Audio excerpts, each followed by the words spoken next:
దివ్యవాణి TV ప్రేక్షకులందరికీ శుభోదయం. యేసుక్రీస్తు పరిశుద్ధ నామంలో ప్రియులారా, మీ అందరికీ స్వాగతం, సుస్వాగతం.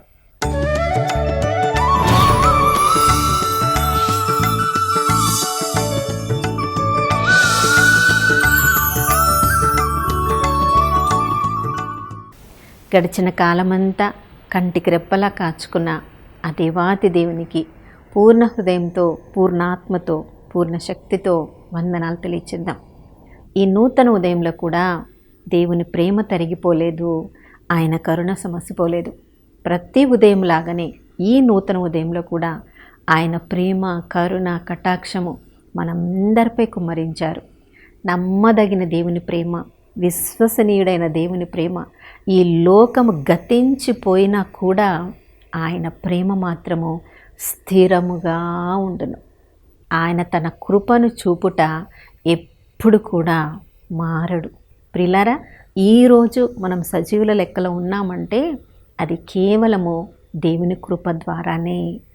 ఆయన ప్రేమనే మనల్ని గత రాత్రి తన దూతల ఆధీనంలో ఉంచి ఏ ప్రమాదము, ఏ అపాయం రాకుండా కాచి కాపాడిన దేవుడు ఈ నూతన ఉదయంలో మనందరినీ ఆశీర్వదించి ఆ ప్రభు ప్రేమ ద్వారా మనం గొప్ప కార్యాలు చేయాలని మనల్ని ఆశీర్వదించి ఉన్నారు.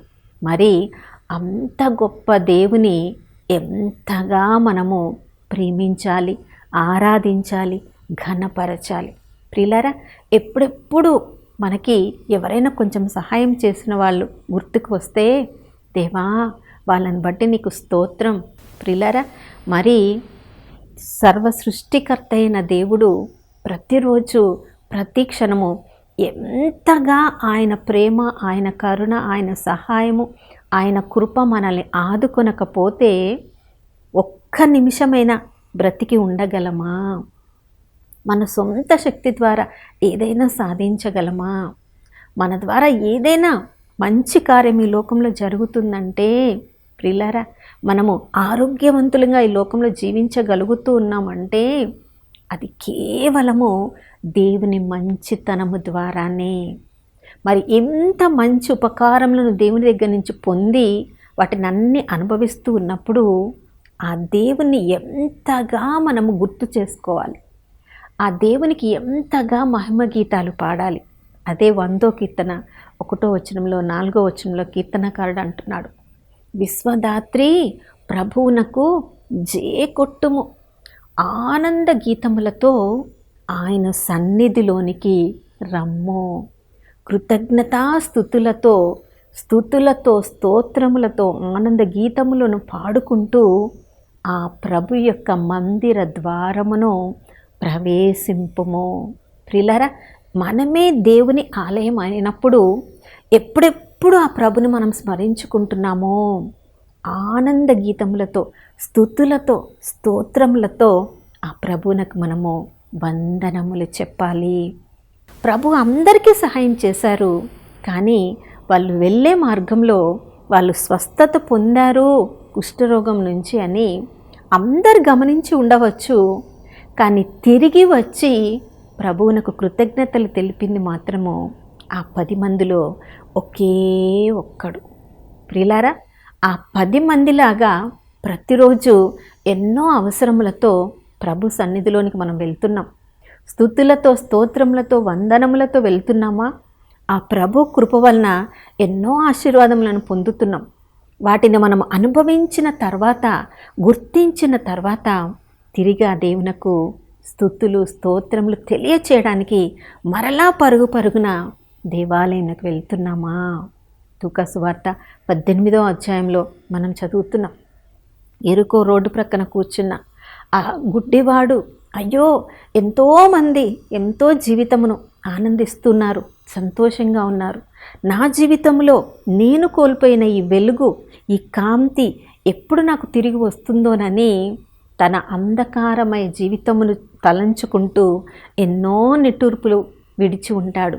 కానీ లోకమంతా మర్చిపోయిన, తల్లిదండ్రులు తనని రోడ్డు మీద కూర్చోబెట్టిన సృష్టికర్త మాత్రము అతన్ని వదిలిపెట్టలేదు. ఆ దారిలో వెళ్తున్నప్పుడు, ప్రియులారా, దావీదు కుమారా నన్ను కరుణించు అనగానే చుట్టుప్రక్కల ఉన్న వాళ్ళందరూ నోరు మూసుకో అన్నారు.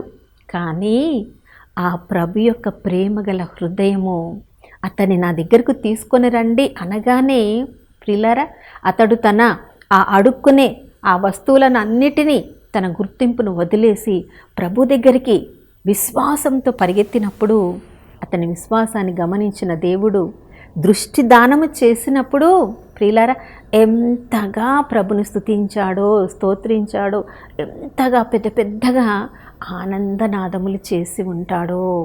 నా ప్రియ సహోదర సహోదరి, మనందరి జీవితంలో కూడా ఎన్నోసార్లు ఎన్నో ఆశీర్వాదములను, ఎన్నో ఉపకారములను ప్రభు దగ్గర నుంచి మనం పొంది ఉన్నాము. రోజుకి కొద్ది సమయాన్నైనా మనం కేటాయించగలుగుతూ ఉన్నామా? మొట్టమొదటిగా ఆ రక్షకుడైన దేవుణ్ణి మన సొంత స్వీయ రక్షకుడిగా స్వీకరించక ముందు మన జీవితము ఎంత భయంకరంగా ఉండింది కదా.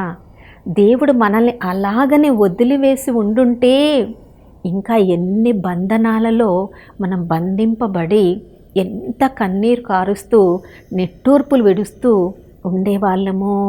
తీతుకు రాసిన లేక 3వ అధ్యాయము 3వ వచనం నుంచి మనం చదువుతూ ఉన్నప్పుడు, రక్షణ పొందిన అనుభవమును మనం అనుభవించక ముందు మనము మూఢులుగా ఉన్నాం, అవిధేయులుగా ఉన్నాం, అవిశ్వాసులుగా ఉన్నాం, ఇతరులను ద్వేషించే వాళ్ళుగా ఉన్నాం. ఇతరులు మనల్ని ప్రేమించినప్పుడు మనం కూడా వాళ్ళని ప్రేమించని వారుగా ఉన్నాం. ఇతరులతో గొడవ పడిగే వాళ్ళలాగా ఉన్నాం. ఈ లోకస్తులకి మనకి ఎటువంటి తేడా లేకుండా జీవిస్తున్నప్పుడు ఆ ప్రభు యొక్క కృప, ప్రేమ వల్ల మాత్రమే బందీలుగా ఉన్న మనల్ని యేసు ప్రభు చెల్లించిన వెల ద్వారా, ఆయన సిలువలో చిందిన పరిశుద్ధ రక్తము ద్వారా నీకు నాకు విడుదలను అనుగ్రహించారు. ఆ పరలోకపు తండ్రియే తన ఏకైక కుమారుణ్ణి మన కొరకు అనుగ్రహించారంటే ప్రియులారా, ఎంతగా ఆ దేవుని ప్రేమకు మనం వందనాలు చెప్పాలి. మన రక్షణను గుర్తుంచుకున్న ప్రతి క్షణము, ప్రభా నీ ఒక్కొక్క పరిశుద్ధ రక్తపు బొట్టును బట్టి నీకు కోట్లాది స్తోత్రం. మనం బందీలుగా ఉన్నాము, మూఢులుగా ఉన్నాము, కానీ ప్రభువే మనల్ని గుర్తు చేసుకొని ఆ ప్రభు ప్రేమలో మనకు విడుదలను కలిగించారు, స్వతంత్రతనిచ్చారు. ఆత్మీయతలో స్వతంత్రతనిచ్చిన ఆ దేవునికి ఎంతగా మనం వందనాలు చెప్పాలి. ప్రియులారా, మనం ఈ లోక సభ్యత్వంలోనే ఉండిపోవడం లేదు. మనం పరలోక సభ్యత్వాన్ని, పరలోక పౌరులంగా యేసు ప్రభు పరిశుద్ధ రక్తం మనల్ని మార్చిందంటే ఎంతగా ఆ ప్రభువునకు క్షణక్షణము, నిమిష నిమిషము ఆ ప్రభువునకు మనము వందనాలు చెప్పాలి. ప్రియులారా, ఒక్కసారి మనము ఆసుపత్రులకు మనకు తెలిసిన వాళ్ళు ఉన్నప్పుడు వాళ్ళని పర్యవేక్షించడానికి, చూడడానికి మనం వెళ్ళినప్పుడు ప్రియులారా, చుట్టుప్రక్కల ఎంతోమందిని చూసినప్పుడు ఎన్నో వ్యాధులలో, కన్నీటిలో, వాళ్ళు బాధలలో ఉన్నప్పుడు ప్రియులారా, ఆ పరిస్థితి మనకి రానివ్వకుండా ఎంత ఆరోగ్యంగా మనల్ని ఉంచి, మంచి ఆహారంనిచ్చి, మంచి పరిస్థితుల్లో మనల్ని ఉంచిన ఆ దేవాతి దేవునికి ఉదయమే లేచి మొదటి గడియలో ఆ ప్రభువునకు మనకిచ్చిన తల్లిదండ్రులను బట్టి, మనకిచ్చిన మంచి ఆరోగ్యమును బట్టి, మనకిచ్చిన వసతులను బట్టి, మనకిచ్చిన గృహాన్ని బట్టి, మనకిచ్చిన ఉద్యోగాన్ని బట్టి, మనకిచ్చిన స్నేహితులను బట్టి, శ్రేయోభిలాషులను బట్టి ఎంతగా ఆ దేవునికి మనము వందనములు చెప్పాలి. కానీ అన్నీ పొందిన తర్వాత అన్నీ మన సొంతగా మనం సంపాదించుకున్నట్లుగా దేవునికి వందనములు చెప్పకుండా ఉంటే, ఎబ్రీయులకు రాసిన లేఖ 12వ అధ్యాయం 15వ వచనంలో మనం చదువుతున్నాం, చేదైన వేరు ఏదైనా మొలచి మనలను భ్రష్టులు కాకుండా చేయకుండా ఉండడానికి అప్రమత్తులమై మనము ఉండాలి. ప్రియులారా, జ్యేష్ఠ కుమారుడిగా జన్మించిన వాడు చూడండి, తండ్రి దగ్గర నుంచి ఆశీర్వాదములు పొందవలసిన వాడు తన జ్యేష్ఠత్వమును ఒక కూర కోసము అతడు తన జ్యేష్ఠ అధికారాన్ని కోల్పోయాడంటే, జ్యేష్ఠత్వంలో ఉన్న ఆశీర్వాదములు ఎంత గొప్పవని అతడు గమనించలేకపోయాడు. ముందుగానే ఆ జ్యేష్ఠత్వాన్ని బట్టి దేవునికి వందనాలు చెప్పలేకపోయాడు, కాబట్టి దాన్ని నిలుపుకోలేకపోయాడు. నా ప్రియ సహోదర సహోదరి, ఈరోజు ఈ ఉదయకాలంలో ప్రభు మనకిచ్చిన అన్ని ఆశీర్వాదములను బట్టి, అన్ని పరిస్థితులను బట్టి ఆ దేవునికి వందనములు చెప్పడానికే ప్రత్యేక సమయాన్ని మనం కేటాయించుదాం. ప్రతిరోజు కూడా మనకి చేసిన వాటిని బట్టి, చేయబోయే అన్ని ఉపకారములను బట్టి దేవునికి ముందుగానే వందనములు చెప్పాలి. ఎందుకంటే ఆ ప్రభువు మందలో మనం ఒక భాగమై ఉన్నాం. ఆ ప్రభు మనకి మంచి కాపరిగా ఉన్నాడు. మన దేవుడు మంచివాడు. అతడు తన కంటితో ఏదేదో చూస్తూ ఉండవచ్చు, జనాలు ఏదేదో మన గురించి చెప్తూ ఉండవచ్చు. ప్రజలు చెప్పిన దాన్ని బట్టి మనకి శిక్ష వేయడము లేదా మనల్ని విడిపించడం ఆ ప్రభు చెయ్యడు ప్రియులారా. ఆయన నీతితో, న్యాయముతో పరిపాలించే మంచి దేవుడు. అంత మంచి దేవుని బట్టి ఎంతో సమయాన్ని మనం కేటాయించి ప్రతి క్షణం కూడా స్తుతుల సింహాసనాన్ని ఆ ప్రభువునకు ఏర్పాటు చేస్తే ప్రతి క్షణము కూడా ఆ స్తుతుల సింహాసనముపై ప్రభువు ఉండేలా మనం చూసుకున్నప్పుడు ఈ లోకంలో మనకి ఏది కూడా తక్కువగా ఉండదు. కాబట్టి ప్రతిరోజు ఉదయమే లేచి ఆ ప్రభు మందిరంలో మనం ప్రవేశిస్తున్నప్పుడు మన మనస్సును సిద్ధపరచుకోవాలి, స్తుతులతో స్తోత్రములతో సిద్ధపరచుకోవాలి, మన హృదయాన్ని సిద్ధపరచాలి, మన దేహాన్ని సిద్ధపరచాలి. పూర్ణ వ్యక్తిత్వంతో ఆ ప్రభువునకు వందనములు చెప్తూ ఉదయమే ఆ ప్రభు సన్నిధిలో మందిరంలో మనం ప్రవేశించినట్లయితే ఆ రోజంతా కూడా ఆ ప్రభు మనల్ని తన దూతల ఆధీనంలో ఉంచుతారు. ఏ ప్రమాదం, ఏ ఆపద రాకుండా ఆ ప్రభు కాపాడతారు. మన మంచి కాపరైన దేవునికి ఈ ఉదయకాలంలో మనందరం సమర్పించుకుందామా? మనం అందరం కలిసి ప్రభుని స్తుతించుదాం. నాతో కొద్ది సమయాన్ని మీరు గడపండి. పరిశుద్ధుడైన దేవానికి స్తోత్రములు తండ్రి. ఈ నూతన ఉదయంలో మనందరినీ కూడా సజీవుల లెక్కలో ఉంచిన దేవా నీకు స్తోత్రం. అయ్యా, మేము ఉండడానికి ఒక గృహాన్ని ఇచ్చిన తండ్రి నీకు స్తోత్రం. మంచి తల్లిదండ్రులను ఇచ్చిన దేవా, మంచి విద్యాబుద్ధులను ఇచ్చిన తండ్రి నీకు స్తోత్రం. అయ్యా, మాకు ఈ లోకంలో జీవించడానికి అన్ని సదుపాయములను నువ్వు ఏర్పాటు చేసావు ప్రభా, నీకు స్తోత్రం. మా శక్తికి మించి మమ్మల్ని శోధింపబడనీయని దేవుడవని అయ్యా, నువ్వు మా జీవితములలో నీ యొక్క వాగ్దానాన్ని నిలబెట్టుకుంటున్నావు.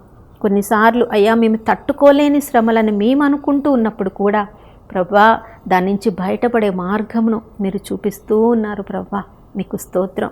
మీ మందలోని నాయనా కాపరిగా ఉన్న నీవు, నీ మందలో ఉన్న మమ్మల్ని ప్రతి క్షణము కూడా కాచి కాపాడుతున్న దేవా నీకు స్తోత్రం. అన్ని ఆశీర్వాదములను అనుభవిస్తున్న మేము ప్రభా ఎప్పుడైనా దానికి తగినట్లుగా మీకు కృతజ్ఞతలు చెల్లించకుండా ఉన్నట్లయితే మమ్మల్ని క్షమించమని అడుగుతున్నాము.